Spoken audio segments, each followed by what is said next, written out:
I've got a home that was sent to me by one of the builders, $15,000 off of this particular home.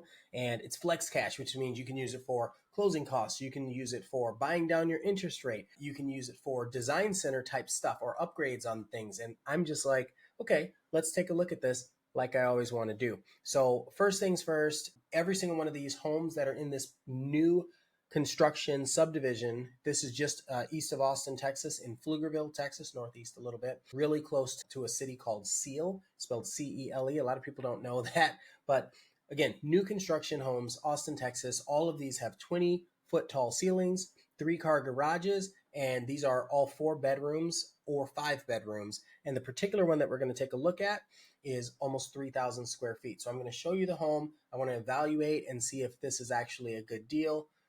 You have an electric fireplace. You have so many cool things for this house. So if you haven't been to my channel, I go by Ian of Austin everywhere on the internet. I'm excited for you to take a look at this. And I call this series True Prices. So that way you can evaluate whether or not you're actually paying what the real prices are based on the comps, based on appraisals, based on all these things, because a lot of the builders don't actually put this information in the MLS or on Zillow or Redfin or something like that for people to be able to see. So we're going to start at here. So first things first, I'm going to pull up the house. This is the particular one. I went to ianofAustin.com because this is connected to the MLS. Remember, also you can get your calculator, affordability, including HOA, home insurance, property tax rate, all of these things that are not common knowledge. And so that's what actually throws off the calculator in many situations. I'm bringing you here on purpose because I want you to see that as I pull it up, this is directly on the MLS, which also means later Zillow and Redfin and all these other sites are going to get it. Notice, no pictures. You're not going to get any pictures because the builder wants you to call them. They want to be able to get you on the phone or get you out to the house and then try to sell you once you get to the house. And then when you work with a realtor, remember, you don't pay a realtor to represent you 99% of the time if you're buying a home. And so if you do want to go out and take a look at a home like this, just let me know. I've sold a bunch in this area. I'm really excited to bring this information to you. So right here, there's nothing else, one picture.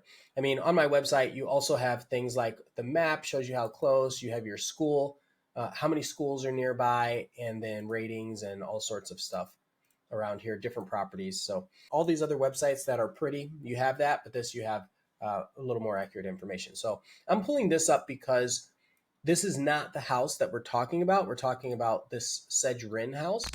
But here's where it gets interesting. You can't find the inside of these houses, right? They want you to go out there. So every once in a while, they'll put a single dollhouse, or you'll find, like on my Instagram channel or TikTok channel, you'll see a lot of walkthroughs where I do tours of houses like this because it's really hard to tell what they're like on the inside. So I'm going to pull in, and actually I should probably start downstairs. Huh? All right, so let's say I'm down here.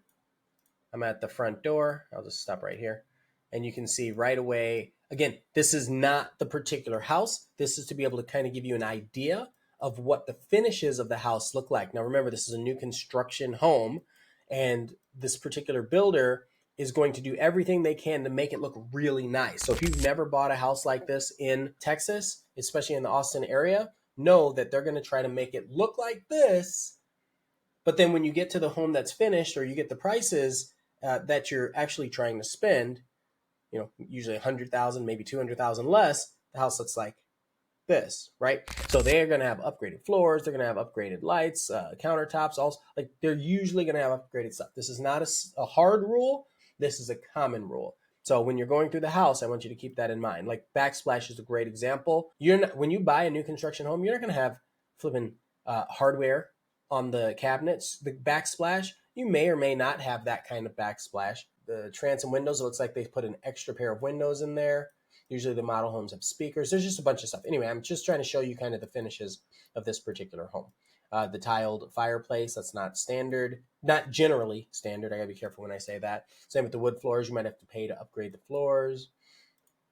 So let's go into the primary, kind of get an idea.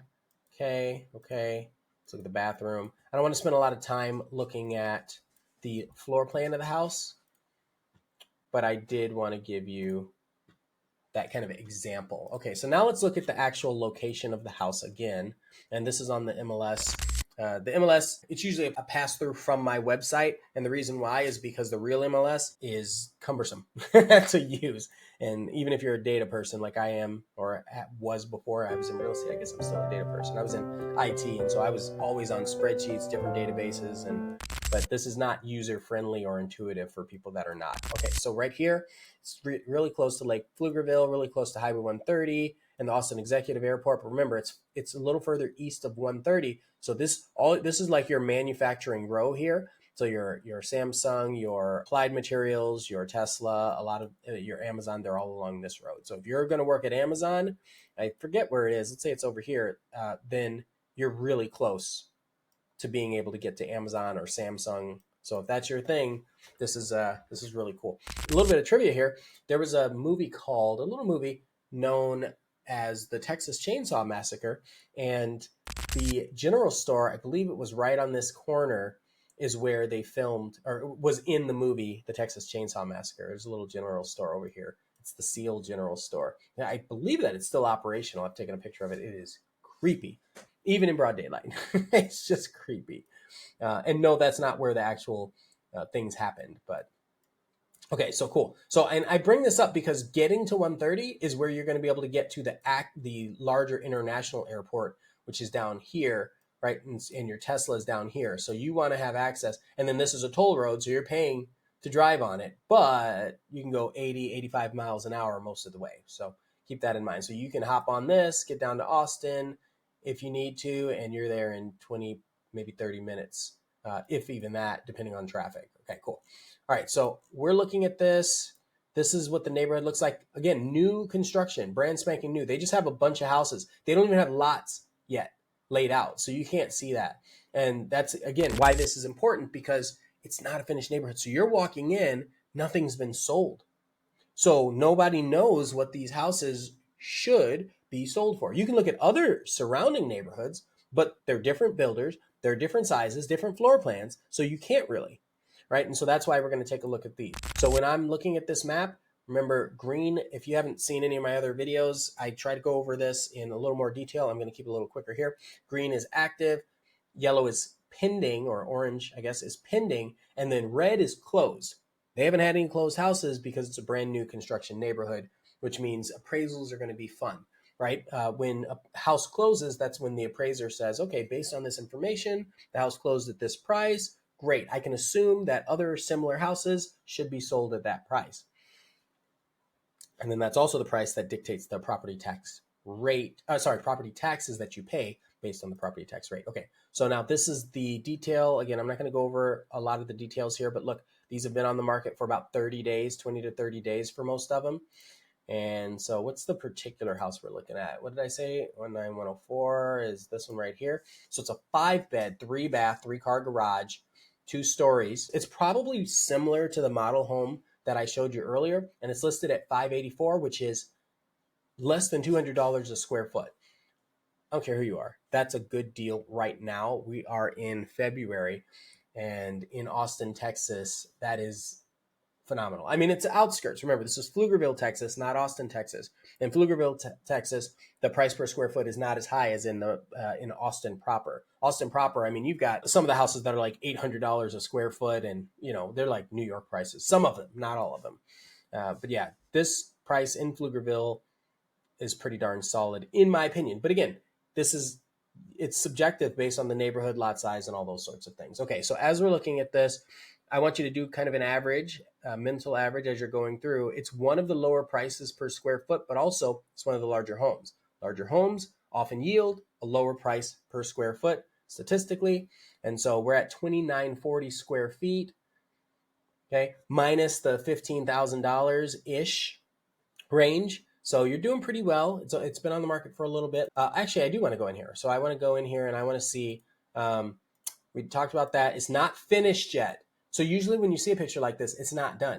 They just want you to get there. It won't be done for a couple months. So you can get a new home, a new construction home under contract, put a deposit down, and it might not be done for 2, 3, or 4 months. Okay. So that deposit, it's different with every builder. I've worked with almost every builder that's in Central Texas. They can have a range of, $50, $100, $500, $1,000 deposit. And it could be 60,000, 80,000, 300,000 deposit that has nothing to do with you going to actually the down payment and closing costs before you close on the home. So you got to really understand how that works. This one, I'm going to guess that it's about 2,500 to 5,000 is your initial deposit when we walk in. And remember, if you're interested in a home like this, bring me with you. Because I have relationships with a lot of these builders, I know the language, I understand the difference between whether or not this is a good deal in this neighborhood versus this neighborhood, just a lot of things. There's a lot of things. And then I also like to walk through and watch the build process with you.